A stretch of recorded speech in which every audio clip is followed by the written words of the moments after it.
नमस्कार, मी श्रीकांत उमरीकर. आपण पाहतात ॲनालायझर. लाईक करा, शेअर करा, सबस्क्राईब करा. अभिजित दीपकेच्या आंदोलनाबाबत आधीपासून वारंवार शंका घेतल्या जात होत्या.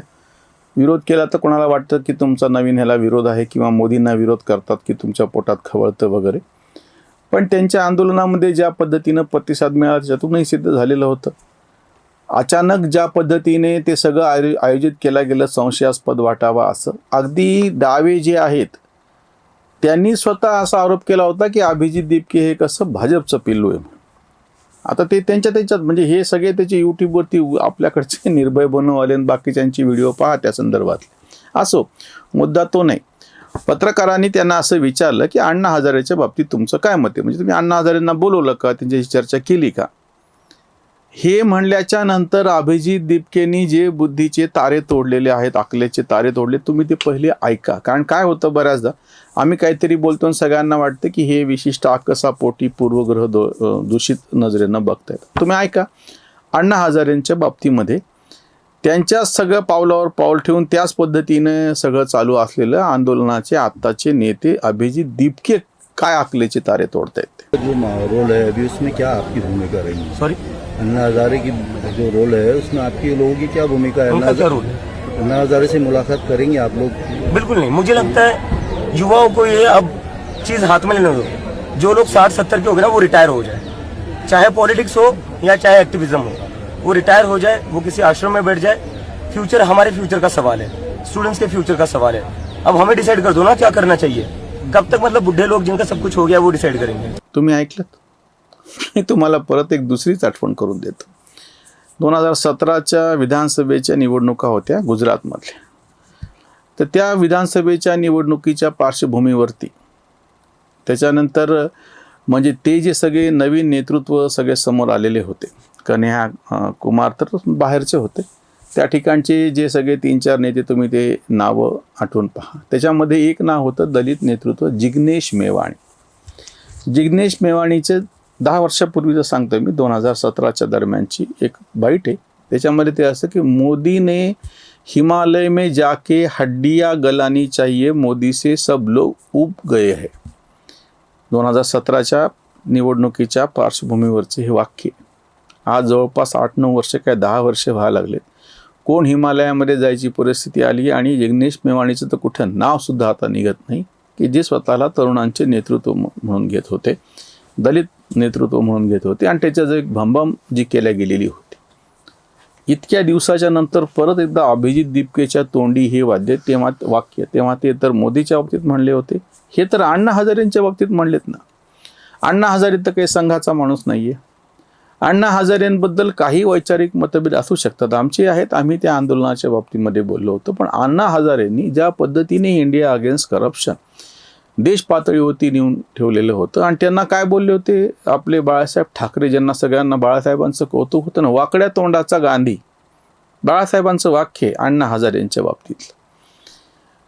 या अण्णा हजारेच्या बाबतीमध्ये बाळासाहेब काय बोलले, भाजपवाले काय बोलताय, सगळं बाजूला ठेवा. आता अभिजित दीपके बोलायला लागला ना की हे सब बुड्ढे हो गए, तरुणांचं भवितव्य वगैरे सगळी गोष्टी. अरे मग हे तरुणांचं भवितव्य तुम्ही म्हणता तर तुम्हाला साधी एक मुद्दा नाही लक्षात आला. सोनम वांगचुक यांना तुम्ही उपोषणाला बसवलेले, तेव्हाच आम्ही त्याच्यावरती एक व्हिडिओ असा केला होता की जी मूळ तुमची विचारसरणी आहे, विद्यार्थ्यांच्या प्रतिभेला वाव मिळावा, विद्यार्थ्यांमधलं कौशल्य विकसित व्हावं, याच्यासाठी जुनी शिक्षण पद्धती कामाची नाही.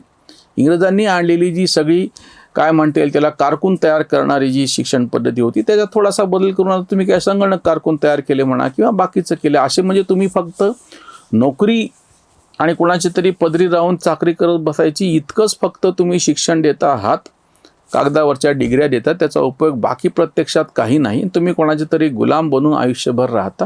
हे बदलून न्यू एज्युकेशन पॉलिसीमध्ये प्रत्येकाच्या आतलं जे कौशल्य आहे त्याचा विकास व्हावा, त्याचा वापर करून घेऊन त्याला स्वतःची रोजगार निर्मिती करता यावी आणि त्याच्यातून एक खूप काहीतरी समाजाचं भलं करावं. कारण की एवढा प्रयत्न केल्याच्या नंतर सुद्धा गेल्या 70 वर्षात शासकीय पातळीवरच्या नोकऱ्याचं प्रमाण एकूण नोकऱ्यामध्ये 5% आहे.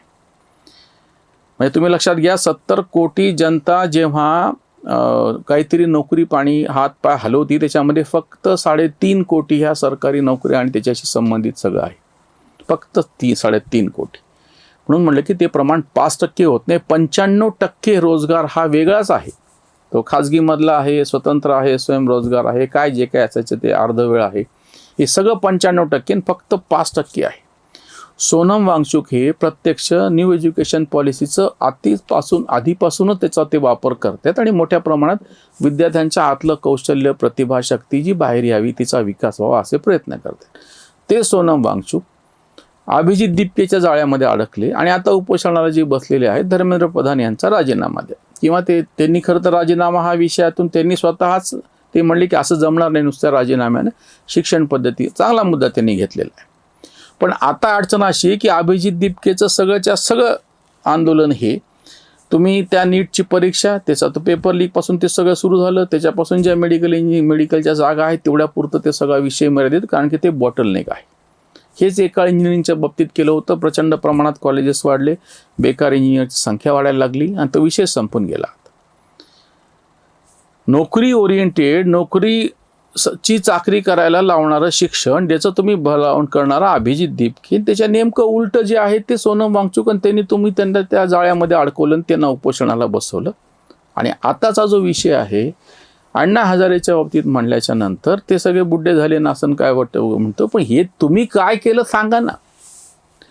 विद्यार्थ्यांनी सगळ्यात पहिल्यांदा विद्यार्थी असताना विद्याच ग्रहण केली पाहिजे. आपल्याकडे जे 4 आश्रम सांगितलेले आहेत, ब्रह्मचारी आश्रम, गृहस्थ आश्रम, वानप्रस्थ आणि संन्यास. तर ब्रह्मचारी आश्रममध्ये प्रत्येकानं बाकीचं सगळं बाजूला ठेवून फक्त विद्या ग्रहण करायची आहे. त्या ब्रह्मचारी आश्रमचं तेव्हाचं वय 16 वर्षापर्यंत सांगितलं होतं. 8व्या वर्षी मुंज केली जायची, म्हणजे तो शिक्षणासाठी तो विद्यार्थी जायचा आणि त्याच्यापासून 16 वर्ष वय, असे 8 वर्षाचा तो कालावधी मानला गेलेला आहे. आपण याच्यामध्ये थोडासा बदल करून 8 आणि 3 21 म्हणजे पदवी 21-22 वर्ष करूयात आपण. म्हणजे 16 वर्षाचे अजून 4-5 वर्ष वाढवूयात आधुनिक काळातले. 21-22 वर्षाचे होईपर्यंत तुम्ही शिक्षण घ्यावं. ब्रह्मचारी आश्रम म्हणजे फक्त शिक्षणावरती कॉन्सन्ट्रेट करावं. हे सगळं असं असताना तुम्ही काय म्हणतात, तुम्ही अण्णा हजारे असो किंवा बाकीचे असो त्यांची अवहेलना असं म्हणून करतात की हे बुड्ढे क्या काम के, नवीन यांनी हाती घेतलं पाहिजे वगैरे. वय तरुण असलं पाहिजे ही गोष्ट खरी आहे, तरुण आले पाहिजेत, पण कुठले तरुण, प्रत्यक्ष जे विद्यार्थी त्यांनी विद्येचंच काम केलं पाहिजे ना. आंदोलनामध्ये विद्यार्थी किंवा आमच्या शेतकरी संघटनेतलं मी तुम्हाला उदाहरण सांगतो. विद्यार्थ्यांना पत्र नावाचं फार एक सुंदर पत्र शरद जोशींनी लिहिलेलं आहे. त्याच्यातला एक उल्लेख असा आहे की आज जर विद्यार्थ्यांची शक्ती आंदोलनामध्ये वापरली तर जे पेरणीसाठीचं म्हणून बियाणं राखून ठेवलेलं आहे ते आजच खाऊन टाकावं असं होऊन जाईल. तसं नाही करायचं. हे पेरणीचं बियाणं आहे, पुढच्या पेरणीपर्यंत जतन करून ठेवायचं. आजचे जे विद्यार्थी आहेत ते पुढच्या सगळ्या सामाजिक, राजकीय, सांस्कृतिक सगळ्या काही आंदोलनाच्या सगळ्या ह्याचं ते पेरणीचं बियाणं आहे. त्याला आजच नाही खाता येणार आपल्याला. आणि म्हणून विद्यार्थ्यांनी विद्यार्थी म्हणून जी कामं करायची तीच करावीत. त्याच्यासाठी इतरांनी काही करणं मी समजू शकतो, पण विद्यार्थ्यांना प्रत्यक्षामध्ये कुठल्याही राजकीय सामाजिक चळवळीमध्ये इतक्या मोठ्या प्रमाणात काही छोटे मोठे त्या ठिकाणचे प्रश्न असतात तेव्हा विद्यार्थ्यांचा वापर आपण करून घेतला ती गोष्ट वेगळी. अपवाद म्हणूयात किंवा तेवढ्यापुरतं म्हणूयात, किंवा जनजागृतीसाठीचे काही विषय असतात त्याच्यासाठी विद्यार्थी उत्स्फूर्तपणे समोर आले तर ती आपण गोष्ट समजू शकतो. पण विद्यार्थ्यांच्या काळामध्ये विद्यार्थी दशेच्या काळामध्ये विद्यार्जनच करायला पाहिजे. ते सगळं महत्त्वाचं काम आहे. आज ज्या पद्धतीने अभिजित दीपके मोठ्यांना अण्णा हजारे सारख्यांची अवहेलना करतो, आणि जेव्हा प्रत्यक्ष उपोषणाला कोण बसले, सोनम वांगचुक, त्यांचं वय काय आहे? ह्याच्यात तुझे तरुण किती पोरं उपोषणाला बसले त्याच्या बाजूला? एक तरी बसले अपवाद म्हणून. स्वतः सोनम वांगचुक यांनी अशी तक्रार केलेली आहे की इथं मी उपोषणाला बसलो, तुम्ही इथं सब ठूस के खाते है, दाबून खाल्लं आपल्याकडे जे म्हणतात ना, किंवा चोपून हाणलं तसं. आणि तिथं नाच गाणे चाललेत, बाकीचे सगळं चालले, तुम्हाला गांभीर्यच नाही त्याचं. मग जर अभिजित दीपकेला असं वाटत असेल की तरुणांनी नेतृत्व करावं तर बसायचं तिथं उपोषणाला. किंवा आज ज्यांचं प्रत्यक्ष शिक्षण झालेलं आहे ते सगळे तरुण काने आणले तुम्ही तिथे बसवले. म्हणजे हा जो भंकसपणा आहे ना, बरं हे स्वतःच उघडं करायला लागले. त्यांच्या विरोधामध्ये डावेच पत्रकार लिहायला लागले जातात की हे भाजपचं पिल्लू आहे म्हणून. तुम्ही आता अण्णा हजारेच्या बाबतीत म्हणजे भाजपच्या कुठल्या एखाद्या ज्येष्ठ नेत्याच्या बाबतीत तुम्ही असं बोलले असते ह्यांना बाकीच्यांना आनंदाच्या उकळ्या फुटल्या असते. पण आता बोलतोय अण्णा हजारेच्याच बाबतीमध्ये. त्याच्यावरची ही उसंतवाणी. वांगचुक यांचे चाले उपोषण, दीपके भाषण देत फिरे, मूळ हेतू सारा गमावून बसे, म्हणूनच हासे विरोधक.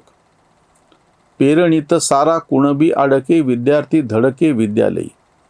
उरले ते कोण पाठिंब्याच्यासाठी, राजकीय गाठी शोधा जरा. अण्णांची न यांना येते आठवण, आंदोलन वण जुने जुने झाले. वांग चुक पुढे खाती पिती मस्त, गांभीर्य उद्ध्वस्त झाले सारे. कांत म्हणे नवा हा केजरीवाल, वांग चुक ढाल पुढे करी, वांग चुक ढाल पुढे करी. अरविंद केजरीवाल यांनी आपला राजकीय उल्लू सीधा करून घेतला, फायदा करून घेतला. 10 वर्ष आधी दिल्ली आणि आता पंजाबमध्ये प्रत्यक्ष सत्ताधारी होऊन बसलेले आहेत. अण्णा गेले कुठल्या कुठं. आता परिस्थिती जवळजवळ तशीच आहे. अभिजित दीपके, सोनम वांगचुक यांना पुढं करून त्यांचा अण्णा हजारे करून स्वतः केजरीवाल होऊ पाहतो आहे. त्यांची जी हे वक्तव्य आहे ते म्हातारे झाले तर तरुणांना कोण नको म्हणलं होतं. आताही त्यांनी प्रत्यक्षामध्ये आता तशी स्वतः तुम्ही काँग्रेस जनता पार्टी केलेलीच आहे ना, ती रजिस्टर्ड करा निवडणूक आयोगाकडून. इथून पुढं सगळ्या निवडणुका जाणीवपूर्वक ज्याचं वय तुम्ही जे काही मर्यादा ठरवताल 40च्या आतच पाहिजे, 35च्या आतच पाहिजे, करून दाखवा प्रत्यक्षामध्ये. ते न करता केवळ जुन्या लोकांना बुड्ढे झाले ने ते अशा पद्धतीनं म्हणणं, त्यांची अवहेलना करणं, ते सार्वजनिक ह्याच्यातून. एखादा नुसताच काही लेख लिहितोय आणि तेव्हा टीका करतोय तर आपण तो विचारवंत लेखक, पत्रकार वगैरे वगैरे म्हणून बाजूला तरी ठेवू शकतो. पण ज्याला प्रत्यक्ष नेतृत्व करायचे, आंदोलनं करायचे, त्याला अशा पद्धतीची विधानही शोभत नाहीत. आणि ह्याच्यातून ह्यांची जी काही दृष्टी आहे ती सरळ नाही हे पण स्पष्ट होतं. काँग्रेस जनता पार्टीच्या आंदोलनाचं काय आणि काय झालं हे माझ्यासारख्याने वेगळं सांगायची गरज नाही, त्याचे सगळ्यांची व्हिडिओ उपलब्ध आहेत. पण जो मुद्दा समोर येतो आहे या निमित्तानं की हे गंभीर नाही आहेत, हे वारंवार सिद्ध झालेले आहे. इथेच थांबूयात. धन्यवाद. धर्मजागृतीचा